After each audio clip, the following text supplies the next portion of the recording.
Halo sobat semua, Assalamualaikum warahmatullahi wabarakatuh. Kita ketemu lagi di channel YouTube Titi Anggraini. Nah, dalam kesempatan kali ini saya ingin membahas soal disparitas sanksi politik uang di pemilu dan pilkada atau perbedaan pengaturan soal politik uang dalam penyelenggaraan pemilu dan pilkada. Di channel YouTube saya pada video-video sebelumnya saya sering membahas soal perbedaan kerangka hukum antara penyelenggaraan pemilu serentak dan pilkada. Jadi meskipun di tahun 2024 kita akan pemilu dan pilkada di tahun yang sama meskipun berbeda bulan, pemilunya 14 Februari 2024 dan pilkadanya 27 November 2024, tapi kita menggunakan undang-undang pemilu dan pilkada yang berbeda. Nah, ini yang kemudian ternyata berpengaruh pada pengaturan politik uang yang juga berbeda begitu. Apa saja perbedaannya? Kita akan lihat dalam video berikut ini. Nah, kalau di Undang-Undang Pemilu diatur di Undang-Undang Nomor 7 Tahun 2017 tentang pemilihan umum dan pilkada diatur di dalam Undang-Undang Nomor 1 Tahun 2015 yang sudah diubah 3 kali dengan Undang-Undang Nomor 8 Tahun 2015, Undang-Undang Nomor 10 Tahun 2016, dan Undang-Undang Nomor 6 Tahun 2020. Tapi khusus di pilkada pengaturan politik uang itu terdapat di Undang-Undang Nomor 10 Tahun 2016. Jadi kita lihat ya perbedaan antara pengaturan politik uang dalam pemilu dan pilkada berdasarkan undang-undang yang mengaturnya. Pertama, kita lihat dulu di Undang-Undang Pemilu, Undang-Undang Nomor 7 Tahun 2017. Jadi kalau kita lihat politik uang itu adalah tindak pidana pemilu, meskipun juga penyelesaian bisa dilakukan melalui jalur administratif begitu ya oleh Bawaslu. Tapi yang ingin saya bandingkan adalah sanksi pidananya. Nah, mari kita lihat. Di Undang-Undang Pemilu itu ada 2 pasal yang mengatur sanksi pidana untuk jual beli suara atau politik uang, yaitu di pasal 515 dan di pasal 523. Jadi kalau kita lihat pertama pasal 515 ini mengatur soal sanksi pidana. Jadi politik uang adalah tindak pidana pemilu yang terjadi pada saat pemungutan suara. Politik uang itu apa sih begitu ya? Nah, kalau kita baca pasal 515 itu menyebutkan bahwa setiap orang yang dengan sengaja pada saat pemungutan suara menjanjikan atau memberikan uang atau materi lainnya kepada pemilih supaya tidak menggunakan hak pilihnya atau memilih peserta pemilu tertentu atau menggunakan hak pilihnya dengan cara tertentu sehingga surat suaranya tidak sah, dipidana dengan pidana penjara paling lama 3 tahun dan denda paling banyak 36 juta rupiah. Ini agak unik ya. 3 tahun itu kan 36 bulan, dendanya 36 juta. Jadi kalau kita mau ingat-ingat sanksinya gampang saja. 3 tahun dan denda paling banyak 36 juta. Jadi ini pasal 515 ini untuk politik uang yang terjadi pada saat pemungutan suara. Dan subjeknya itu bisa dilakukan oleh setiap orang. Lalu pasal 523 ayat 1. Jadi 523 ini ada 3 ayat ya, ayat 1, ayat 2, ayat 3.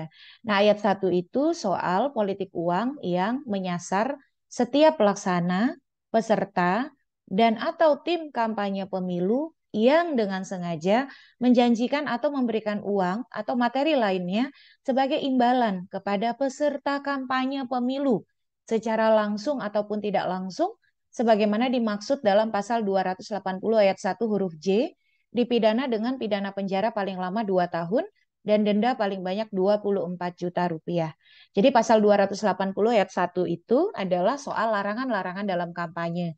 Nah, huruf J itu soal larangan melakukan praktik politik uang ya. Jadi ini di masa kampanye begitu dan subjeknya bisa pelaksana, peserta dan atau tim kampanye pemilu. Itu 523 ayat 1.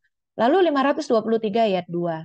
Itu bunyi ayatnya setiap pelaksana, peserta dan atau tim kampanye pemilu yang dengan sengaja pada masa tenang menjanjikan atau memberikan imbalan uang atau materi lainnya kepada pemilih secara langsung ataupun tidak langsung, sebagaimana dimaksud dalam pasal 278 ayat 2, dipidana dengan pidana penjara paling lama 4 tahun dan denda paling banyak 48 juta rupiah. Jadi ingat saja ya, 4 tahun itu sama dengan 48 bulan. Jadi kalau pidana penjara yang 4 tahun, maka dendanya paling banyak 48 juta. Nah, sobat semua bisa lihat di sini bahwa kalau pasal 523 ayat 2 ini adalah politik uang di masa tenang. Dan sanksinya itu jauh lebih berat daripada politik uang di masa kampanye. Kalau kita bandingkan dengan ayat 1 ya. Lalu yang 523 ayat 3 itu berbunyi, setiap orang yang dengan sengaja pada hari pemungutan suara menjanjikan atau memberikan uang atau materi lainnya kepada pemilih untuk tidak menggunakan hak pilihnya atau memilih peserta pemilu tertentu, dipidana dengan pidana penjara paling lama 3 tahun dan denda paling banyak 36 juta rupiah. Jadi kalau kita lihat pasal 523 ayat 3 ini adalah secara substansi hampir serupa dengan 515 gitu ya, pasal 515. Tetapi bedanya di dalam pasal 523 ayat 3 walaupun sanksinya sama, tapi dia unsurnya itu sama-sama di hari pemungutan suara. Kalau di 515 itu bahasanya pada saat pemungutan suara begitu ya. Jadi kalau di 523 ayat 3 pada hari pemungutan suara menjanjikan atau memberikan uang atau materi lainnya kepada pemilih ya.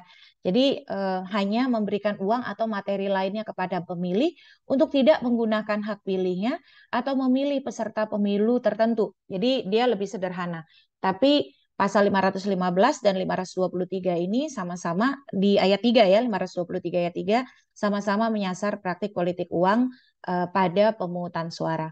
Jadi kalau kita lihat konstruksi Undang-Undang 7 2017, dia mengatur tempus atau waktu-waktu di mana politik uang itu bisa diproses pidana, yaitu di masa kampanye, masa tenang, dan juga di hari pemungutan suara.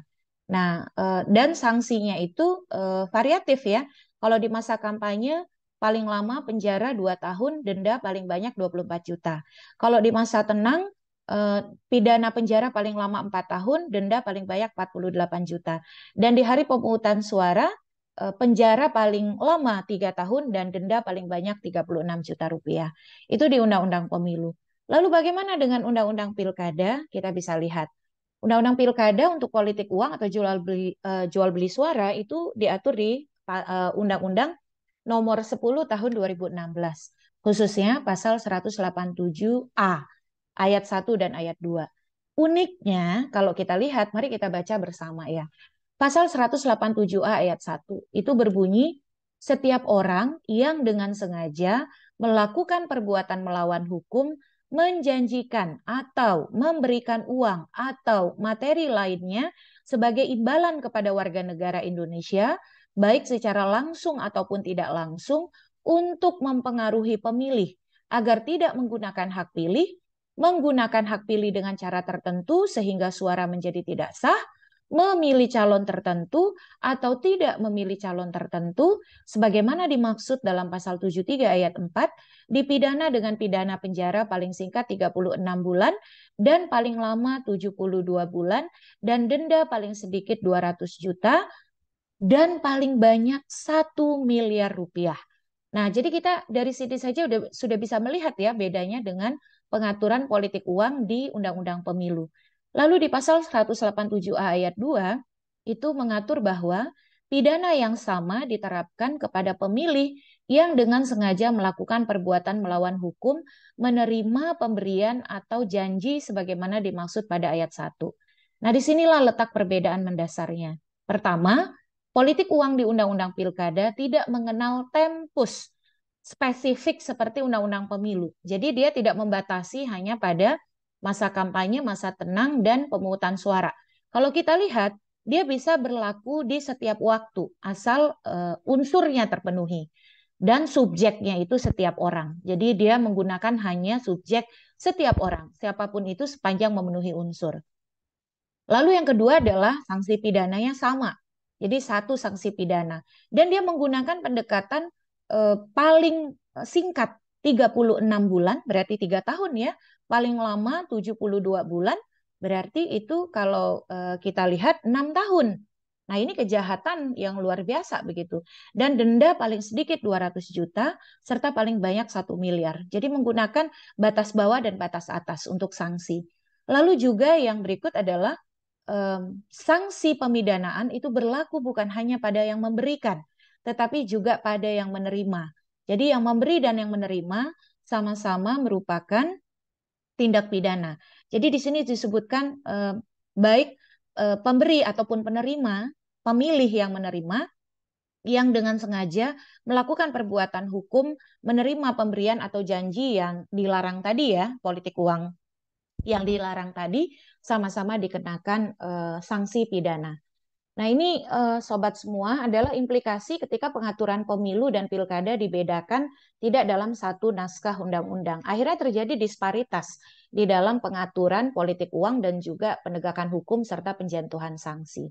Nah, kita jadi belajar lagi ya bahwa hukum pemilu kita masih perlu terus disempurnakan dan akhirnya kita berhadapan dengan situasi yang tidak mudah di dalam penegakan hukum politik uang terutama di pemilu ya yang mengenal pembabakan-pembabakan waktu atau tempus-tempus khusus di mana politik uang bisa dijerat. Tidak kemudian menjangkau keseluruhan tahapan sehingga ya membuat ada batasan-batasan di dalam melakukan penegakan terhadap politik uang.